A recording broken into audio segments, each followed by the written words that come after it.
Olá, amigos. Boa tarde. No programa Visão Crítica de hoje, nós vamos falar sobre a questão das implicações dessa pandemia que é o novo coronavírus aqui na área, na questão médica, aqui na nossa região de Ponte Lacerda, e também na área econômica. E para isso nós convidamos aqui para bater um papo conosco aqui o Dr. André Brinski.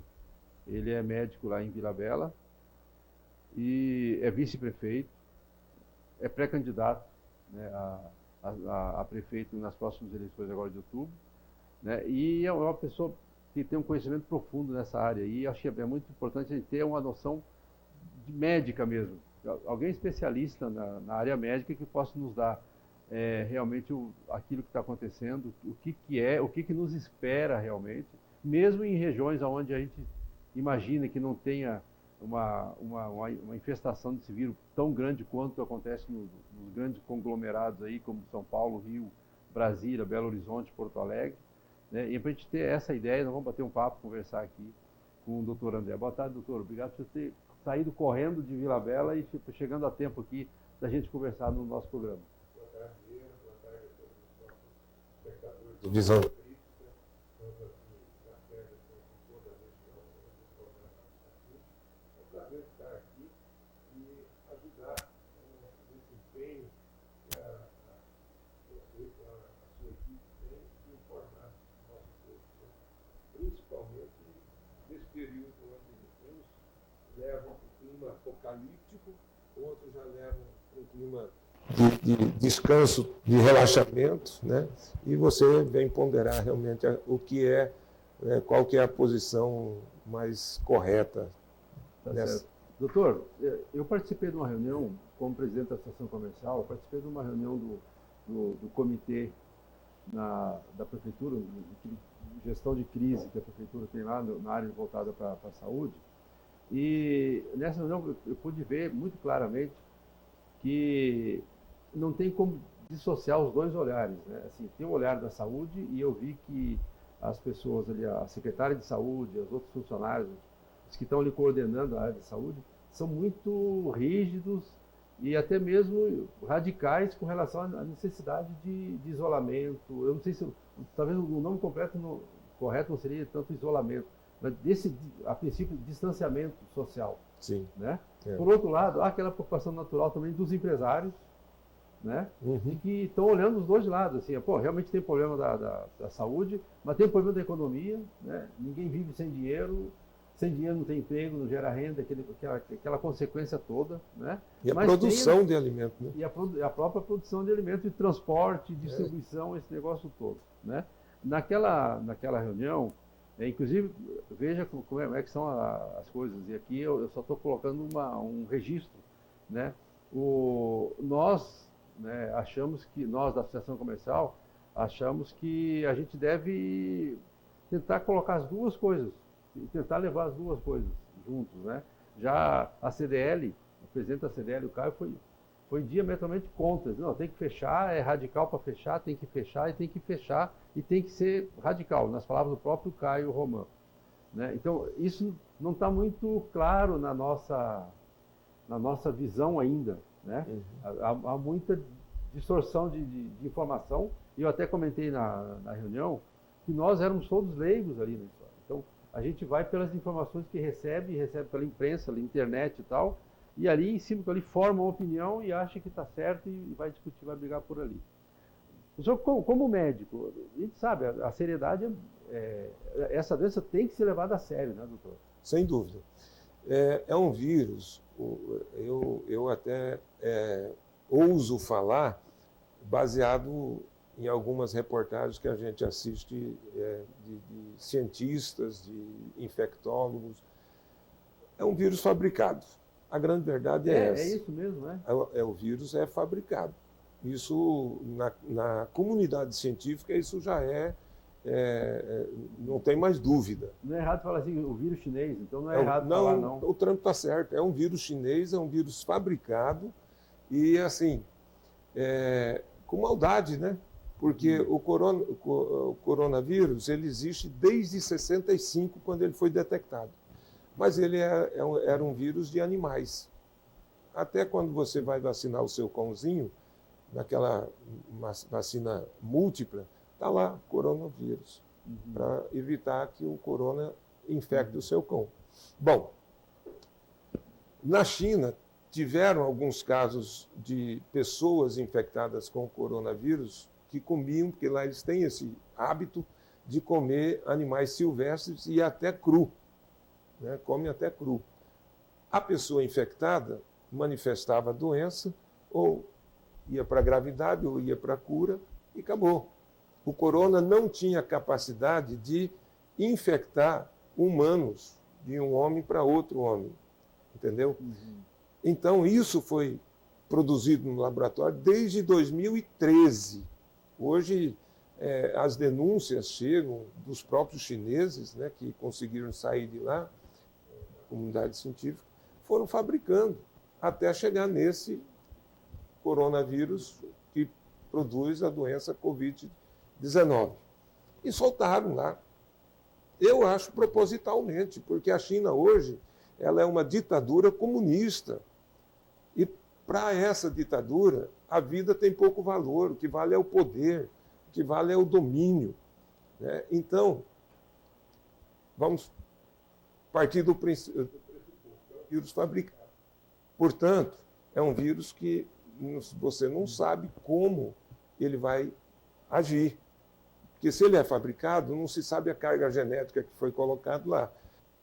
Os cientistas já vêm acompanhando a evolução desse vírus, já detectaram que desde onde ele surgiu até hoje, ele já teve mais de 2.000 mutações.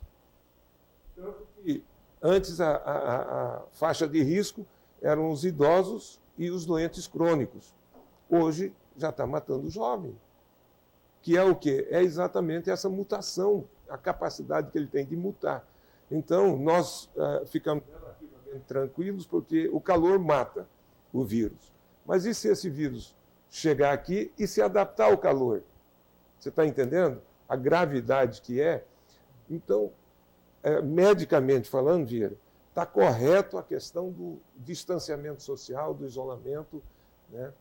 Agora, olhando do ponto de vista econômico, como você diz, o caos de uma economia falida é 1000 vezes pior do que o vírus.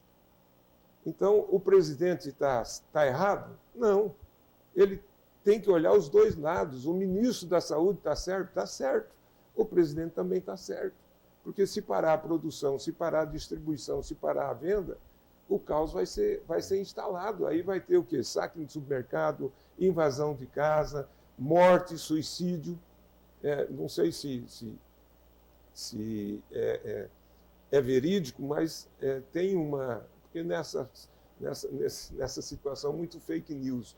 Mas lá numa favela do Rio de Janeiro, um catador de lixo pegou e envenenou os filhos, a mulher e ele, porque não tinha mais comida em casa. E o toque era de recolher, não podia sair.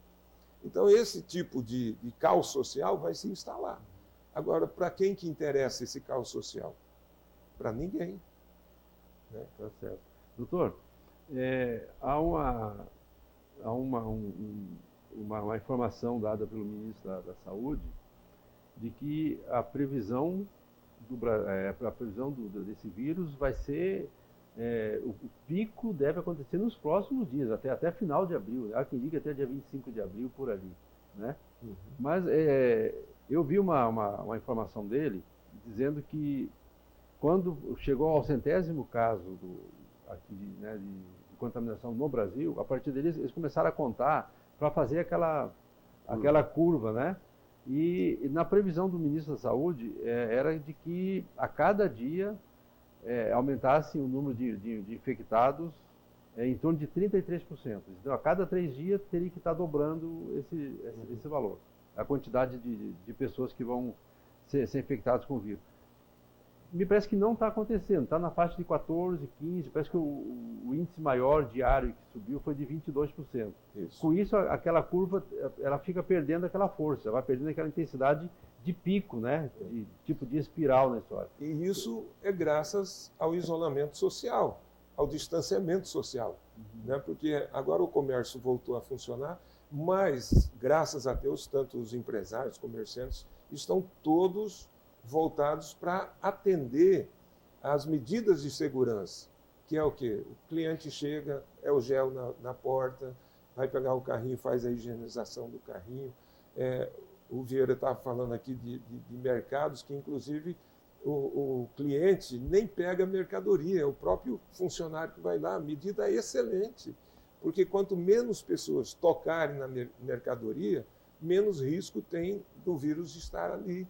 E o vírus, ele é assim, a estimativa, no ar ele morre com 2 a 3 horas, numa superfície lisa, fria, ele pode ficar até 72 horas, então na roupa fica 12 horas. São estimativas de como esse vírus reage, mas, mais uma vez, lembrando que ele é altamente mutante, ele pode se adaptar a outras maneiras. Então, a medida, por exemplo, do protocolo de chegar em casa é fundamental, né? Se você tem um idoso, eu tenho minha mãe, de 85 anos, a gente isolou ela, assim, eu tomo café da manhã toda manhã com ela, mas ela numa ponta da mesa e eu na outra. Ela falou: meu filho, eu estou sentindo tanta falta de um abraço. Eu falo: mãe, isso vai passar e nós vamos poder se abraçar, né? É importante chegar em casa, você foi no mercado, teve com outras pessoas, chega em casa, tira a roupa, antes de abraçar sua esposa, seu filho, seu marido, tira a roupa, toma um banho quente, né? Se puder colocar um tapete que boa para você pisar, para matar, eliminar o vírus ali, é excelente, né? Aí você entra em casa, depois do banho, você pode abraçar todo mundo. Medidas de segurança, entendeu? Agora, o que não pode é achar que o presidente mandou todo mundo voltar ao trabalho. Aí, com isso, acabou o risco do vírus? Não. Ele mandou voltar ao trabalho, mas com as medidas protetivas. Tá certo. Doutor, há um caso típico, e acho que é a grande preocupação, né, de todos nós, é com relação às pessoas idosas, né, e aquelas que têm por questão de baixa imunidade, né, em função de doenças pré-existentes na história. Bom, há uma recomendação do Ministério Público, aqui de Ponta Serra, o Ministério Público daqui, né, o promotor doutor Frederico, de que os mercados e as farmácias, eles dediquem um tempo especial para atendimento exclusivo para os idosos, né? Isso demonstra que, claro, é uma preocupação, né, explícita para que os idosos sejam preservados aí. Agora, não é também um tipo de um contrassenso que quando a gente pede para os idosos ficar em casa, sim, porque quando eles assim, saiu do portão, eles já estão expostos ao vírus. Eu acho assim, a não ser que não tenha ninguém para cuidar desse idoso, né? Mas se tiver o idoso fica em casa, esse vai, né? E lá na Vila Bela, nós montamos o sistema da seguinte maneira: nós temos 2 unidades que funcionam PSF, nós fizemos 4 equipes, 2 equipes em cada PSF, de 6 horas, então nós temos uma cobertura das 7 da manhã às 19 horas, 12 horas, e nós evitamos que a pessoa vá lá. A equipe, disponibilizamos os telefones, a pessoa que tem algum caso em casa, ou de alguém que veio do Paraguai, da Bolívia, que nós temos muito disso lá, que os estudantes estão voltando, notifica por telefone: olha, alguém veio de fora aqui, ou de São Paulo, do Rio, e alguém está com um sintoma, está com coriza, com tosse, uma febrezinha. Ao invés dele ir lá na unidade, a equipe se desloca e vai na casa. Por isso nós temos 12 casos suspeitos na Vila Bela, porque nós estamos nessa busca ativa, para não ser pego de surpresa pelo vírus. E uma pessoa se deslocar para onde tem mais gente, ela é mais arriscada de contaminar, porque o vírus é de alto contágio, né?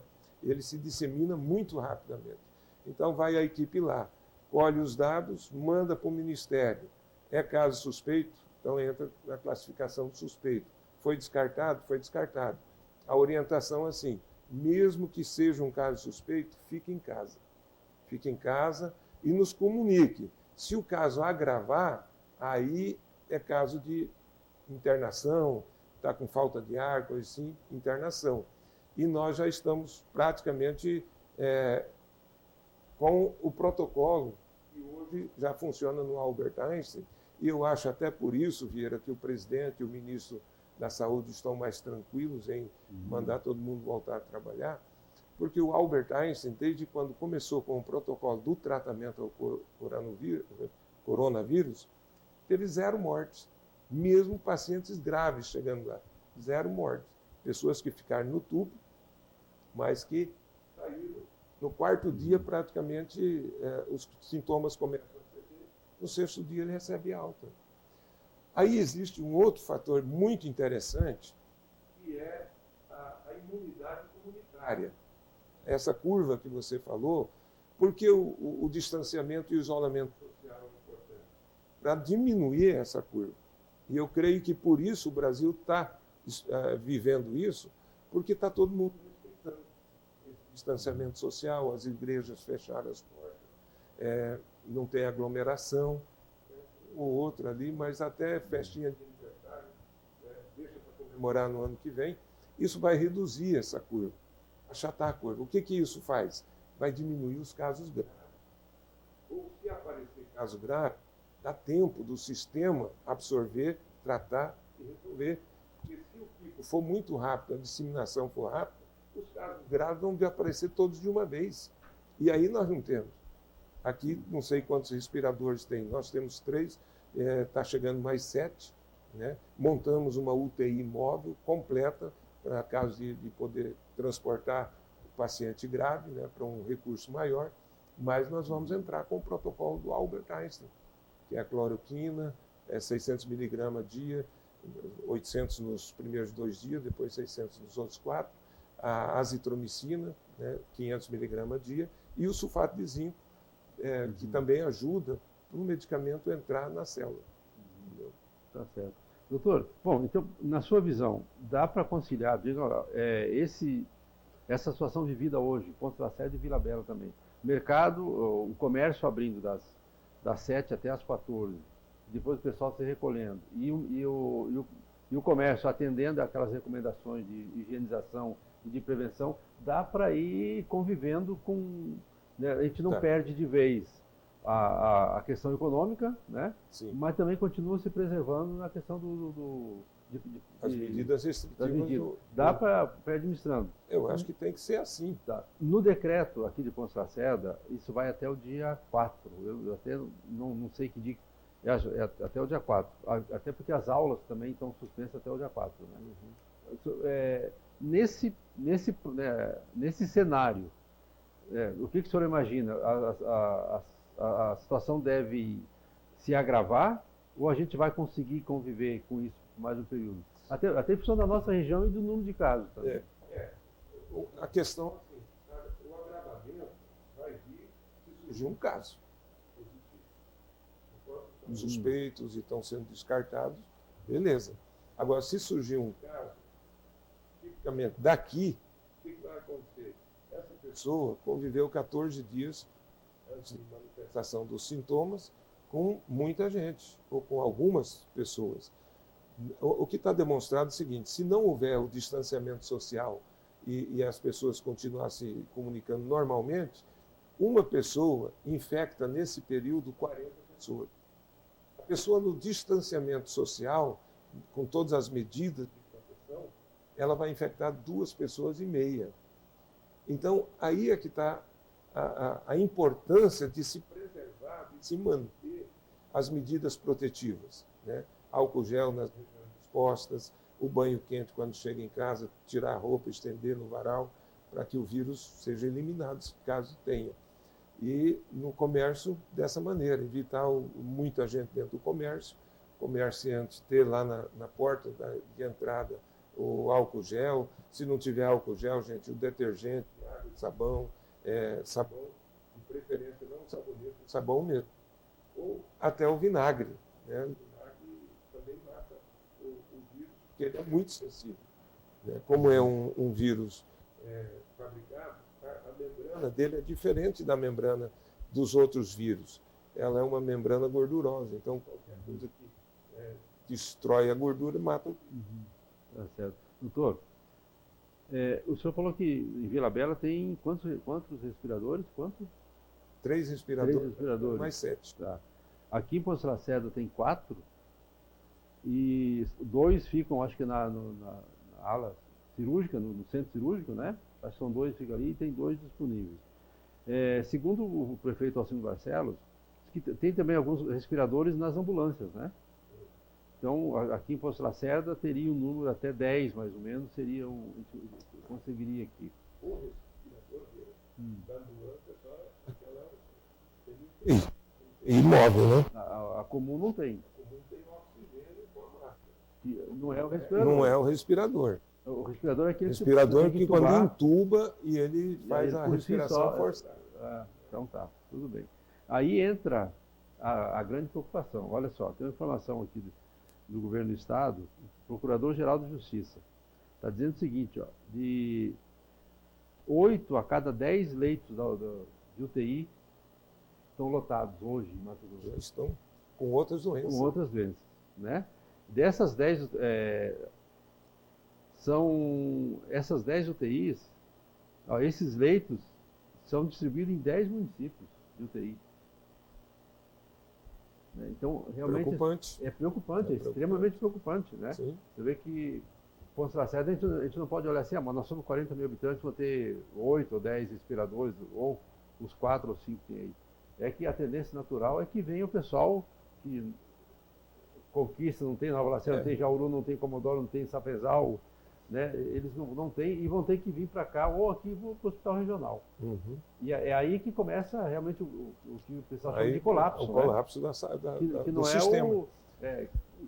Que aí é onde realmente o doente já chega com a vida já chega mal, risco, chega mal, e ali às vezes pode não ter o respirador disponível, que vai salvar ele. Exatamente. Por quê? Porque o que o vírus provoca, ele provoca uma inflamação muito forte no pulmão. Quando se provoca uma inflamação, o corpo reage produzindo líquido para tentar eliminar aquela inflamação. Com isso, a dificuldade da respiração começa por aí. Primeiro, a inflamação provoca fibrose. O pulmão não consegue expandir. Depois ele está cheio de líquido. Então, não acontece a troca de oxigênio e CO2, né, gás carbônico. O respirador, ele faz o quê?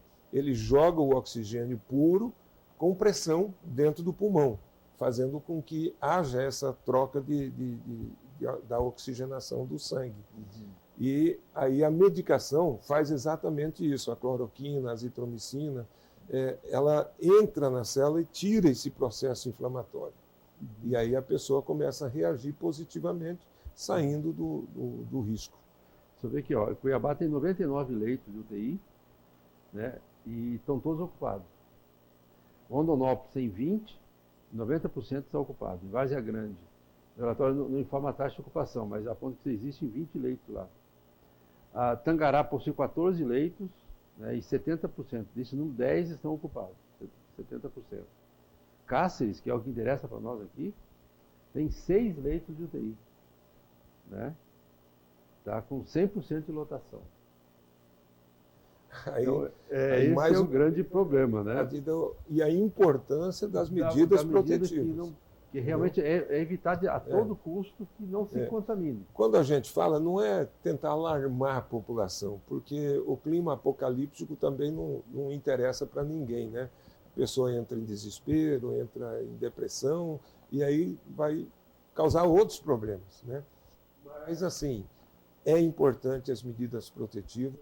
Quando o presidente fala no isolamento vertical, é isolar mesmo a pessoa de risco.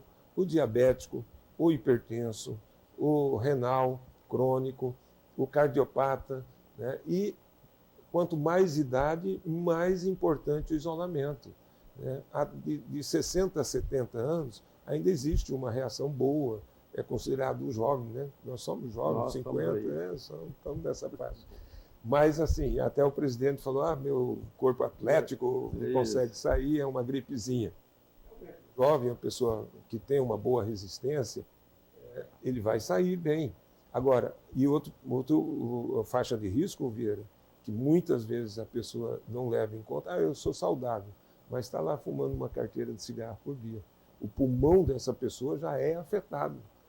Ele também entra na faixa de risco. Então, se você é fumante, pare hoje de fumar. Pare hoje. Por quê? Porque o seu corpo consegue trabalhar para eliminar toda essa nicotina, essa sujeira da fumaça, e você vai, se caso pegar vai ter uma reação melhor do que se você continuar fumando. Tá certo. Doutor, a gente vai para o intervalo comercial. Eu acho que nós já dissecamos bastante esse assunto aqui, né? Depois nós vamos falar sobre a questão de Vila Bela. O doutor André vai comentar para nós como é que está o município de Vila Bela, né? E a perspectiva, né, do município aí, inclusive com relação às próximas eleições municipais. A gente vai para o intervalo e já voltamos.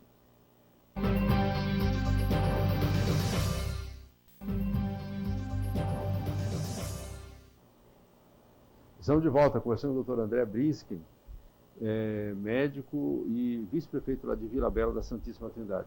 Doutor, nós estamos conversando agora aqui, até bom dar essa informação, né, que faleceu, acho que ontem, o doutor José Roberto, né? Essa noite. Essa noite agora, né? O doutor José Roberto, ele é neurocirurgião, atendeu muitas pessoas, ele vinha sempre aqui, ele, né? A doutora Olga, né, que é a esposa dele. Era do consórcio, né? Isso, e vem sistematicamente, aqui, ele acabou falecendo, mas ajudou muita gente aqui, né? É uma perda muito grande para a região, uma pessoa assim, de um espírito muito bom, muito humanitário, né? E a gente sente muito. E das condolências, é o pai do Dr. Félix, também médico, né? A doutora Olga continua na região como neurologista, mas é um baque para a região. Com certeza, né? Mas ele tinha um problema, né? O problema que levou ele foi o cigarro. Exatamente, foi o cigarro. Ele venceu o câncer, ele venceu um câncer de pulmão há 12 ou 14 anos atrás. Não parou de fumar. Aí, consequência daí. Então, assim, quando a gente alerta o fumante, não é pegar no pé, né? Mas é que é um grande, grande risco. O cigarro industrializado ele tem mais de 4 mil substâncias tóxicas colocadas nele para viciar a pessoa. Então tem que se libertar. Tá certo. Doutor, Vila Bela da Santíssima Trindade, né? O senhor é vice-prefeito, né? Como é que o senhor está vendo a perspectiva aí desse caminho político? Embora agora, nesse período de coronavírus, diminuiu um pouquinho essa conversa política aí, né? Mas nos bastidores, as coisas estão rodando, continuam rodando, sim, até porque os prazos da Justiça Eleitoral não pararam, não, né? Não pode parar, né? Nós temos até o dia 4, né? Para filiação de quem quer ser candidato, né? Quem quer ser candidato tem que estar afiliado a algum partido e o prazo termina dia 4. Né? Dia 4. Dia 3 é a janela para quem já é político para trocar. O TSE falou, né, que é dia 4 também. Dia 4 também? Então uniformizou, então. Uniformizou. Tá, então tá certo. E aí, como é que está a questão de Vila Bela? Bom, nós estamos trabalhando, eu sou pré-candidato, né? Então, nesse período agora, o trabalho é montar a chapa de vereadores. Lá nós temos 11 vereadores, como aqui, então é permitido até 17 candidatos. Desses, 30% é de gênero, né? Ou é mulher ou é homem. Normalmente é 30% de mulheres. No caso, aí seriam 6 mulheres, né? E aí é onde está a maior dificuldade, porque a mulherada está resistente em entrar na política. E é muito importante que as mulheres comecem a participar da política.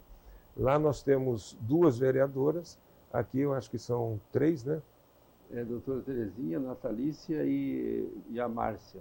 São 3. São 3. Então, mas assim, o ideal seria 50-50. Porque a mulher, com a sua sensibilidade social, ela é muito importante na política também. Bolívia até tem um negócio interessante, porque lá é 50-50. Lá não a chapa não é composta na eleição, a chapa é composta na apuração, da seguinte maneira: uma vaga de mulher, a outra é de homem. Uma de mulher, outra de homem. Então, sempre dá 50% de mulher e 50% de homem. Então, obriga a mulher a realmente entrar. O suplente da mulher é homem, o suplente do homem é mulher. Então, é um sistema interessante que até estava falando esses dias com a Teté Bezerra, que é a esposa do Carlos Bezerra, porque não copiar alguma coisa similar? Porque se for esperar nesses 30% mulher, nós vamos passar aí uns 20, 30 anos até a mulherada entender que ela tem que participar da política também. Então, lá na Vila Bela, nós estamos trabalhando essa questão, Vieira. Eu sou do MDB e nós estamos angariando pessoas realmente comprometidas com a nossa proposta de governo e buscando preencher essas 17 vagas. Nós temos até um pouco mais de pré-candidatos, porque na última hora alguém dá problema na justiça, alguma coisa assim de votação, ou desiste. Então você tem que ter um estoque, reserva ali, uma né? reserva. Tá certo. Aqui em Poço Lacerda também, eu acho que o problema acontece o mesmo que lá em Vila Bela. Aqui, os partidos têm uma resistência muito grande em fazer, em juntar, em atrair os vereadores, os atuais vereadores, Né? os detentores de mandato. Né? Então, isso tem lá também. O pessoal tem muito medo que acabe ele servindo de cadeira, servindo de suporte, né?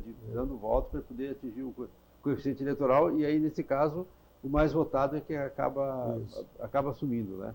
Mas está muito forte isso lá, não, porque aqui realmente tem vereadores aqui, né, que foram bem votados, inclusive, que estão buscando alternativa ainda, quando que era para ter exatamente o contrário, né? Era para ser cabeça de chapa e depois vem alguém junto. Eles estão buscando alternativa. O grande problema é assim, em alguns exemplos passados, né, o pessoal diz assim, eu só vou servir de escada, né, para eleger quem já está no mandato, porque ele está no mandato, ele já entende mais de política, mas tem que entender também que quem está no mandato, ele tem mais desgaste, né? Tem mais desgaste social, é mais cobrado.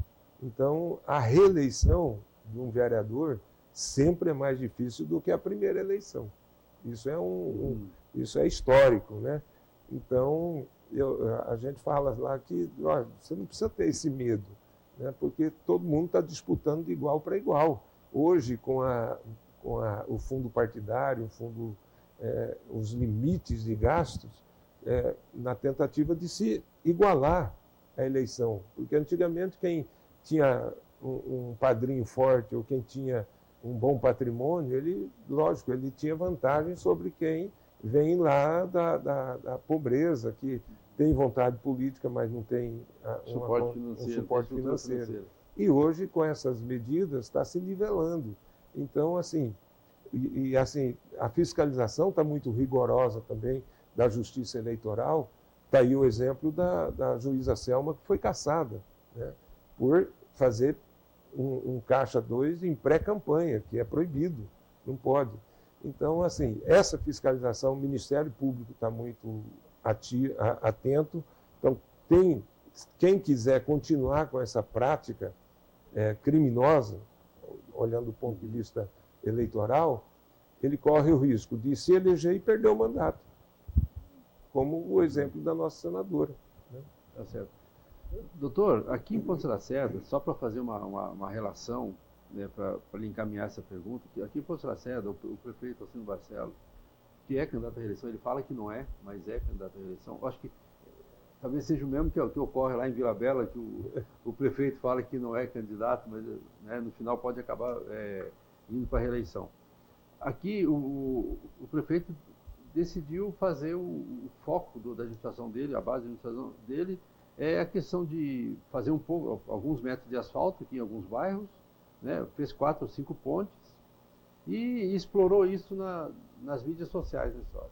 Então, a deficiência é muito grande aqui na área de saúde, na área de educação, né, na área da assistência social, realmente é muito carente. Em Vila Bela, o que o novo prefeito, o senhor acha que tem que fazer? Ou o candidato vai ter que atrair o eleitor dizendo o quê? Qual é a grande necessidade que você acha que o eleitor precisa lá em Vila Bela? Bom, lá na Vila Bela nós tivemos uma administração, Vieira, mesmo diante de toda essa crise que o Brasil viveu, mas uma administração tranquila. A Câmara apoiou 100% a nossa administração, eu sou vice-prefeito do Wagner. O Wagner já terceiro mandato, então ele já entende bem da administração pública e nós trabalhamos juntos. Eu comandando mais a saúde, junto com a minha esposa, que é a secretária de saúde, e aqui eu quero parabenizar e elogiar ela publicamente, porque realmente fez a diferença na saúde, né? Principalmente na questão estrutural, e quem conhece Vila Bela, já precisou de Vila Bela, sabe o quanto a saúde de Vila Bela cresceu neste mandato do Wagner. Temos ido juntos a Brasília, né, para buscar recurso. Cada um tem suas limitações e tem as suas vantagens também. Então, assim, foi uma administração que eu gostei muito, porque nós trabalhamos juntos, coerentes, né, participativos, e um suprindo a deficiência do outro. E, assim, o acordo que eu tenho com o Wagner, e que eu espero também, porque ele não descumpriu nenhum acordo que nós fizemos em termos de desenvolvimento estratégico para Vila Bela, é que eu o apoiaria, sairia de vice, e ele não sairia para a reeleição e me apoiaria. Temos esse acordo, eu espero que ele cumpra, né? Mas eu também estou me preparando caso ele não cumpra, né? Porque mas está dentro do tempo, está dentro do prazo tudo dentro ainda, do né? prazo, tudo dentro do prazo. E a gente tem que, assim, a política é uma caixinha de surpresa, né? De repente, ele resolve sair à reeleição, que é um direito que ele tem, e eu vou ter que respeitar isso. E aí, depois de 3 anos e meio de bom convívio administrativo, nós vamos para um embate eleitoral. Nada que impeça de continuarmos a nossa amizade. Eu acho que a amizade na política não pode ser desfeita, né? Uhum. Eu lamento, você falou aí a questão da saúde, da ação social aqui em Pontos da Serra. Eu só tenho um lamento a fazer, Vieira, que a nossa região perdeu a possibilidade de ter um centro especializado em reabilitação, com ortopedista, com fisioterapeuta, com psicólogo, com psiquiatra. O Ministério da Saúde, em 2018, ofereceu a Pontes Lacerda uma estrutura de 44 salas de atendimento profissional, uma estrutura que custaria em torno de 4 milhões para ser construída, e uma ajuda de custo mensal de 170 mil. O prefeito Alcindo recusou, achando que esses 170 mil não seriam suficientes. Então, ele, para não comprometer o orçamento do município, de repente ter que colocar alguma coisa a mais, ele recusou, ele negou. Em 2019, nós estivemos com o ministro Mandetta e ele colocou essa estrutura à nossa disposição para ser construída em Vila Bela para atender toda a região, toda a demanda da região. Melhor do que ter que levar para Cáceres, que é muito mais distante. Mas precisava do aval do consórcio, né? O aval do consórcio aqui. E, infelizmente, o prefeito de Lacerda não nos deu esse respaldo. Era o presidente do consórcio? Não, são os secretários, né? É só os secretários do consórcio. Mas a secretária de saúde não referendou. Eu liguei pessoalmente para o prefeito e falei, poxa, vamos dar esse apoio para a região, né, para Vila Bela. Infelizmente, ele falou, não, eu não vou porque a minha equipe não quer. Então, perdemos. Uhum. Entendeu? Tá. Essa mesma situação que aconteceu com a UPA, né? A UPA está pronta, inaugurada ainda na gestão do Donizete, né? Tem R$1.100.000 desde fevereiro ou março de 2017 na conta do Sicredi, rendendo juros, né? E hoje a gente vê a falta que faz, porque a UPA teria 20 leitos. Não, né? E eu te digo mais, implantando a UPA, já teríamos o SAMU aqui. Porque a UPA, o SAMU é consequência da UPA. Então, e nós estamos R$ 200 mil por ser a UPA, é recurso do governo federal, né? Acho que 250 mil reais, recurso normal para custeio, que o governo federal manda, né? e mais 200 mil reais porque é zona de fronteira, são 450 mil reais. Imagina, 2017, 2018, 2019 e 2020, 4 anos deixando de receber 450 mil por mês.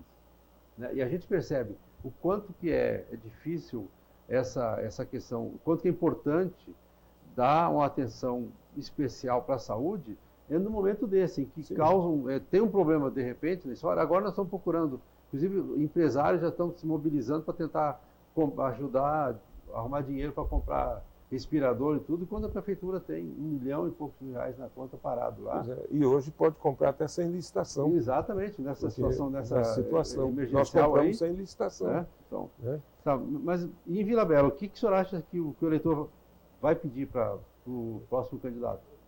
Primeiro, só fazendo uma observação, Vieira, o grande problema dos gestores que não entendem ou que não são oriundos da saúde ou que não têm uma visão para a saúde, ele encara a saúde como despesa, que é o foco errado. Porque a saúde é um investimento, ele tem que ser encarado como investimento. E o Wagner entendeu isso e nos dá total apoio lá na saúde. A saúde, logicamente, muita gente fala assim, os adversários, principalmente do doutor André lá, falam assim, não vota no doutor André que nós vamos perder o médico. Né? E para isso, como eu fiz 60 anos agora, eu estou me aposentando, né, antes que mude essa legislação da previdenciária. Por quê? Não que eu vou deixar de ser médico, ou deixar de atender, de operar, não vou. Mas, assim, no sistema público eu vou me aposentar. Então, assim, estou falando, o médico aposentou, ele quer ser prefeito agora, e é melhor ter um prefeito médico que sabe investir na saúde do que ter alguém que entenda que a saúde é uma despesa. E aí vamos perder todos esses ganhos que nós tivemos em Vila Bela nessa administração. E, assim, Vila Bela, Vieira, eu sempre insisti muito em ser prefeito de Vila Bela, já é a minha terceira vez que eu vou disputar, 2 vezes eu perdi, porque eu entendo que não só Vila Bela, mas toda essa nossa região, ela tem um ponto estratégico no mapa. Né? Nós temos a facilidade de chegar no Pacífico para exportar a nossa produção muito melhor do que levar lá para Santos, ou lá para o Paraná, ou através de Porto Velho, passar todo ali pelo Amazonas. Nós estamos aqui muito próximos. A Bolívia agora começou a produzir ureia. A nossa ureia vem da África do Sul. Olha a distância, aqui são 1.000 quilômetros. O barateamento desse custo. A Bolívia está produzindo 500 mil toneladas ano. Nós consumimos, Mato Grosso consome 750 mil toneladas. Então, toda a produção da Bolívia pode vir para cá e vai passar aqui pela nossa região. Né? O sal nosso vem de Mossoró, 3.000 quilômetros de distância, aqui está 1.000. Quer dizer, 2.000 quilômetros de barateamento, que a Bolívia antes vendia o sal só em bloco, hoje está industrializando o sal. Então, sal para gado, sal para consumo humano. Então, nós temos que ser essa rota de exportação. E esse asfaltamento que o Mauro Mendes prometeu, a bancada federal, o governo do estado vai entrar com 500 mil, a bancada federal vai entrar com mais 300 para fazer o asfaltamento até na fronteira, no Palmarito, e da Bolívia já está em San Inácio. Então, eles vão trazer também para a fronteira e nós vamos ligar. Então, isso é uma saída, ainda mais com a entrada agora com força da soja, né? E aí eu quero parabenizar os produtores e principalmente os grandes fazendeiros que antes só pensavam no boi, hoje estão consorciando a agricultura com a criação bovina e está dando certo. Nós tivemos, na Ricardo Franco, Vieira, lógico que não é um geral, mas para se ter uma ideia, uma mancha lá do senhor Antônio Sanches, que hoje planta 8.000 hectares de soja, numa mancha lá, ele teve uma colheita que eu acho que não tem igual no Brasil, 88 sacos de soja por hectare. Então, as nossas terras são muito férteis, né? Isso precisa ser explorado. E, ao mesmo tempo, também o investimento no turismo. Nossa região é forte no turismo, mas não temos infraestrutura. Nós temos que trazer para cá hotelaria, restaurantes, né? E preparar os guias para que o turista hoje é a terceira indústria mundial, o turismo, né?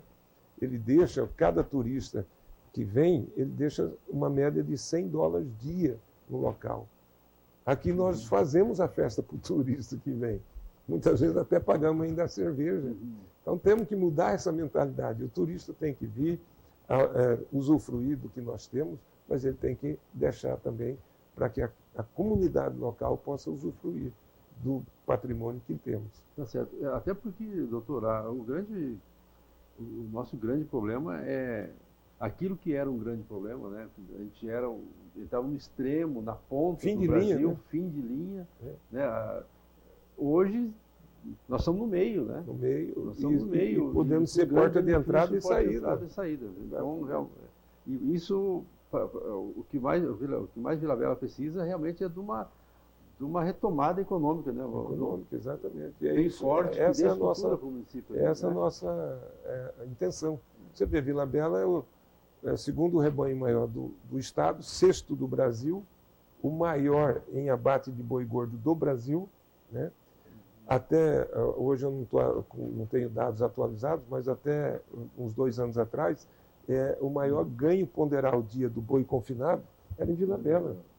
1,780 kg por dia de engorda do boi. Então, e se você olhar, o que isso representa? Muito pouco, né? Em termos de infraestrutura para melhoria da qualidade de vida. Não temos nenhum parque de exposição, né? Lacerda está bem na frente já, né? Tem um lindo parque de exposição, um lindo recinto de rodeio, mas nós vamos fazer isso. Tá certo, tá certo. Doutor, a gente está indo para o final do nosso programa e eu queria agradecer a sua participação e deixar um tempo para o senhor fazer suas considerações finais aí, lembrando, né, que eu acho que essa visão de economia, de desenvolvimento, tal, isso tem que estar na cabeça do gestor público, né? Não é só a infraestrutura, a infraestrutura da voto. Né? Eu sempre coloco aqui que existe o político, existe o estadista, né? O político faz o asfalto em cima da terra, né? Passa a máquina, dá uma socadinha na máquina lá e passa o asfalto e pronto. E aí, de repente, ganha um voto na próxima eleição.